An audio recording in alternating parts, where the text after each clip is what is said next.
মোনালিসার মায়ের সাহায্যে অভিষেক ভৌমিককে উদ্ধার করে অভিজ্ঞান দত্তকে পুলিশের হাতে তুলে দিল কম্পাস। হ্যাঁ বন্ধুরা, এমনটাই দেখা যাবে।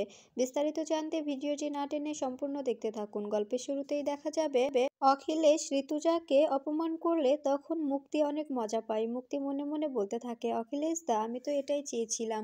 তুমি ঋতুজার জায়গা থেকে ঋতুজাকে সরিয়ে আমাকে বসাবে। আস্তে আস্তে আমি সবটা নিজের করে নেব। এরপরে দেখা যায় বিহান রেগে যায় আর অখিলেশকে বলতে থাকে, শোনো বাবা, আমি তোমাকে পরিষ্কার করে বলে দিচ্ছি, আমার মার অধিকার এ বাড়িতে সব থেকে বেশি। আর সেই অধিকারে যদি কেউ ভাগ বসাতে আসে, এটা কিন্তু আমি কখনোই মানব না। এটা আমি কিছুতেই মেনে নেব না। এরপরে দেখা যায় অখিলেশ বিহানকে বলতে থাকে, বিহান, এবার কি বড় বড় কথা হয়ে যাচ্ছে না তো? তুই এভাবে আমার সঙ্গে কথা বলছিস কেন? তুই ভুলে যাচ্ছিস যে এ বাড়ি, তারপরে এই বিজনেস যত যা আছে সবটাই আমার, সব কিছু আমার। এরপরে দেখা যায় অখিলেশের এমন কথা শুনে অবাক হয়ে যায় সবাই। এরপরে দেখা যায় মোনালিসা মনে মনে ভাবতে থাকে, আঙ্কেলের এতটা ভয়ঙ্কর রূপ তো আমি কখনো দেখিনি। এরপরে দেখা যায় মাহির মা বলতে থাকে, দাদা, আপনি কিন্তু এবার সবাইকে অপমান করছেন। এরপরে দেখা যায় অখিলেশ বিহানকে বলতে থাকে, শোনো বিহান, এ বাড়িতে থাকতে হলে আমি যেভাবে চলতে বলবো ঠিক সেভাবেই চলতে হবে। তোমার মাকে এটা বুঝিয়ে দিও। আর এবারের সকল দায়িত্ব আজ থেকে মুক্তি পালন করবে। যাই যেটা করুক, মুক্তির থেকে পারমিশন নিয়ে তারপরেই করতে হবে। এরপরে বিহান বলতে থাকে, তুমি আমার মাকে এভাবে অপমান করছো? আচ্ছা, মুক্তিকে তুমি এতটা প্রাধান্য দিচ্ছ কেন? উনি তো আমাদের বাড়ির গেস্ট, তাই না? এরপরে দেখা যায় যখনই বিহান রেগে অখিলেশের দিকে ধমকে যাবে, ঠিক তখনই ঋতুজা বিহানের হাতটা ধরে ফেলে। এরপরে অখিলেশ বলতে থাকে, এতটা বার বেরো না, যার জন্য তোমাদের সবাইকে ঘাড় ধাক্কা দিয়ে বাড়ি থেকে বের করে দিতে আমি বাধ্য হই। এরপরে দেখা যায় বিহান বলতে থাকে, তুমি ভুলে যাচ্ছ যে আমি তোমার ছেলে। এরপরে দেখা যায় অখিলেশ বলতে থাকে, হ্যাঁ ভুলে যাচ্ছি। এদিকে দেখা যায় কম্পাস কলেজে এসে এক্সপেরিমেন্ট করার জন্য ওপরে চলে আসে আর নিজের গুছানো ঘরটিতে ল্যাব বানানো ঘরটিতে চলে আসে। এরপরে সেখানে এসে নিজের কাজটা শুরু করে। এরপরে দেখা যায় জিতকে বলতে থাকে, জানিস জিত, একজন লোক আমার খুব প্রয়োজন, যে কিনা মেডিসিন সম্পর্কে সব কিছু জানে। কারণ আমরা তো আর এসবে পারদর্শী নয়। আমরা তো অন্য সাইড নিয়ে পড়াশোনা করি, তাই না?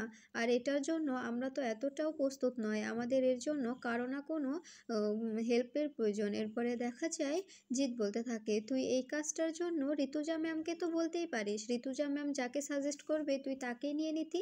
তাছাড়া আমরা তো আর সেভাবে বুঝতে পারবো না যে কাকে নিলে ব্যাপারটা সুবিধা হবে। এরপরে দেখা যায় কম্পাস বলতে থাকে, হ্যাঁ তুই ঠিক বলেছিস, তোর কথাই ঠিক। এরপরে দেখা যায় কম্পাস কম্পাস কাজ করতে শুরু করে। এরপরে জিৎ বলতে থাকে, কম্পাস, যে বুঝে শুনে কাজ করিস, সবটা যেন তোর বাবার দেওয়া ইঙ্গিতের মতোই হয়। নিজের মতো করে কিছু করতে চাস না, পরে কিন্তু ঝামেলায় পড়ে যাবি। এদিকে দেখা যায় অখিলেশ অভিজ্ঞান দত্তকে ফোন করে। এদিকে অভিজ্ঞান দত্তকে বলতে থাকে, কম্পাস তো সবটা কাজ শুরু করে দিয়েছে, এবার আমাদেরও রেডি হতে হবে। তখন দেখা যায় অভিজ্ঞান দত্ত বলতে থাকে, সবটা তো ঠিক আছে, তবে এদিকে একটা ঝামেলা হয়ে গিয়েছে। এদিকে দেখা যায় মোনার মা অভিজ্ঞানের জন্য যখনই চা আনতে যাবে, সবটা আড়াল থেকে শুনে ফেলে। এরপরে অভিজ্ঞান দত্ত বলতে থাকে, আসলে আসলে জেলের মধ্যে অভিজিৎ ভৌমিক হার্ট অ্যাটাক করেছে, ওনাকে হসপিটালে নেওয়া হয়েছে আর আমাকে জেল থেকে খবর পাঠানো হয়েছে। এই কথাটা শুনে চমকে যায় মোনালিসার মা। এরপরে দেখা যায় অখিলেশ বলতে থাকে, কি বলছেন এসব? এটা আপনি কি বলছেন? ভেবে বলছেন তো? অভিজ্ঞান দত্ত, আপনি কিন্তু কথাগুলো ভেবে বলবেন। এরপরে অভিজ্ঞান দত্ত বলতে থাকে, হ্যাঁ অখিলেশ বাবু, আমি যা বলছি সবটাই ভেবে বলছি। জেলের মধ্যে উনি হার্ট অ্যাটাক করেছে, ওনাকে হসপিটালে নেওয়া হয়েছে। আর এই ব্যাপারটা যেন কম্পাস কোনোভাবে জানতে না পারে, কারণ আমাদের মুখ্যমস্ত্র কিন্তু অভিষেক ভৌমিক। আমরা যদি এ ব্যাপারটা কম্পাসকে জানিয়ে দিই, কম্পাস যদি একবার জানতে পারে যে ওর বাবা হার্ট অ্যাটাক করেছে, তবে কিন্তু কাজটা বন্ধ করে দেবে। এদিকে দেখা যায় মাহি, মোনালিসা ও অরিন তিনজনে মিলে প্ল্যান করতে থাকে। মাহি বলতে থাকে, তুমি যে ফাটিয়ে অভিনয়টা করলে না মাহি, তুমি নিজেও বাঁচলে আর কম্পাসকেও ফাঁসালে। এরপরে মাহি বলতে থাকে, তুমি আর মুক্তিমাসি যদি আমাকে প্ল্যানটা না বুঝিয়ে দিতে, তবে তো আমি ফেঁসেই যেতাম। Thank you Monadi, thank you. তুমি যদি আমাকে এভাবে হেল্প না করতে, সবাই তো আমাকেই দোষারোপ করতো। এরপরে দেখা যায় মোনালিসা বলতে থাকে, তুমিও কিন্তু ভালোই অভিনয় করেছো। তোমাকে যেভাবে যেভাবে বুঝিয়ে দেওয়া হয়েছিল ঠিক সেভাবেই কাজগুলো করেছো। তোমার প্রতি আমি গর্ব করছি। এরপরে দেখা যায় মোনালিসা মনে মনে বলতে থাকে, মাহি তুমি তো আমার মোক্ষম অস্ত্র, তোমাকে দিয়েই তো আমি কাজটা হাসিল করব, তুমি ভেবো না, তোমাকে দিয়েই আমি সম্পূর্ণ কাজ করাবো। এরপরে দেখা যায় মোনালিসা বলতে থাকে, হ্যাঁ মাহি, তো তুমি কিন্তু ফাটিয়ে দিয়েছো। আর তোমাকে তোমাকে আমি কি বলে যে ধন্যবাদ দেব। আর যেটুকু যেটুকু কাজ বাকি আছে সেটুকু আমি করে নেব। এরপরে দেখা যায় অরিন বলতে থাকে, তোমরা যে শুধু মাহিকে প্রাধান্য দিচ্ছ, এখানে কিন্তু আমিও আছি, আমিও কিন্তু ওকে অনেকটাই হেল্প করেছি। এরপরে দেখা যায় মোনালিসা বলতে থাকে, হ্যাঁ অরি, তুমি তো আছোই, তুমি তো অনেক হেল্প করেছো। এবার এবার যা যা করা দরকার সবটাই আমি করব। শুধুমাত্র ছোট্ট একটা ভিডিও যদি আমি বিহানকে দেখাই, তবে তবে খেলাটা একদম ঘুরে যাবে, কম্পাসের জীবনটাই একদম বদলে যাবে। এরপরে দেখা যায় মাহি ও অরিন দুজনেই আগ্রহ নিয়ে বলতে থাকে, হ্যাঁ হ্যাঁ মোনাদি, দেখাও, কি কি ভিডিও আমাদের দেখাও। এরপরে দেখা যায় মোনালিসা নিজের এডিট করা একটা বানানো ভিডিও মাহি ও অরিকে দুজনকেই দেখায়। এরপরে দেখা যায় অরি বলতে থাকে, আচ্ছা মোনাদি, এটা কি সত্যি নাকি মিথ্যা বলো তো, এটা কি সত্যি ঘটেছে, কম্পাস সত্যি এরকম মেয়ে? এরপরে দেখা যায় মাহি বলতে থাকে, হলে হলে হয়েছে, না হলে না হয়েছে, তাই না মোনালিসা দি? তখন মোনা বলতে থাকে, হ্যাঁ হ্যাঁ মাহি, শুধু একটুখানি আমি এডিট করেছি, সেই এডিটের কারণেই দেখবে কম্পাসের জীবনটা পুরো পাল্টে যাবে। এটা শুধু একবার বিহানকে আমি পৌঁছে দিয়ে দেখো কি হয়, কিরকম বোমা ফাটে। এদিকে দেখা যায় মোনার মা কম্পাসকে ফোন করে আর বলতে থাকে, জানিস কম্পাস, তোকে যে ওরা কি বানানোর চেষ্টা করছিল, তুই কি সেটা কি শুরু করে দিয়েছিস? তখন কম্পাস বলতে থাকে, হ্যাঁ কাকিমণি, আমি কাজটা শুরু করে দিয়েছি। এরপরে দেখা যায় মোনার মা বলতে থাকে, জানিস আজকে আজকে আমার শ্বশুরমশাইকে আমি কারো একজনের সঙ্গে কথা বলতে শুনছিলাম, উনি বলছিলেন যে কে নাকি জেলের মধ্যে হার্ট অ্যাটাক করেছে। তখন দেখা যায় কম্পাস বলতে থাকে, কে হার্ট অ্যাটাক করেছে, কে, আমাকে বলো তো। এরপরে দেখা যায় মোনার মা বলতে থাকে, আসলে কি যেন নামটা বললো, ঠিক ভালো মতো শুনতে পারলাম না, বাইরে থেকে শুনছিলাম তো এই জন্য। তখন কম্পাস বলতে থাকে, প্লিজ একটু মনে করার চেষ্টা করো, মনে করে আমাকে বলো কি হয়েছিল, উনি কার কথা বলছিলেন, কে কে কে হার্ট অ্যাটাক করেছে। এরপরে দেখা যায় মোনার মা বলতে থাকে, কেমন যেন একটা ভৌমিক বলে নাম, ভৌমিকের আগে কি যেন নাম ছিল, এটাই তো মনে করতে পারছি না। এরপরে কম্পাস বলতে থাকে, কাকিমণি, নামটা কি অভিজিৎ ভৌমিক ছিল? এর কথাটা শোনা মাত্রই মোনার মা বলতে থাকে, হ্যাঁ হ্যাঁ, এই নামটাই তো ছিল, আমি মনে করতে পারছিলাম না, উনি তো এই নামই বলছিল, কিন্তু অভিজিৎ ভৌমিক কে? তখন কম্পাস বলতে থাকে, তুমি হয়তো ভুলে গেছো আমার সারনেমটা কি। তখন দেখা যায় মোনার মা বলতে থাকে, ও হ্যাঁ তাই তো, আমি তো ভুলেই গেছিলাম, এজন্যই তো আমার বারবার মনে হচ্ছিল যে নামটা আমি কোথায় যেন শুনেছি। এবার তুই কি করবি?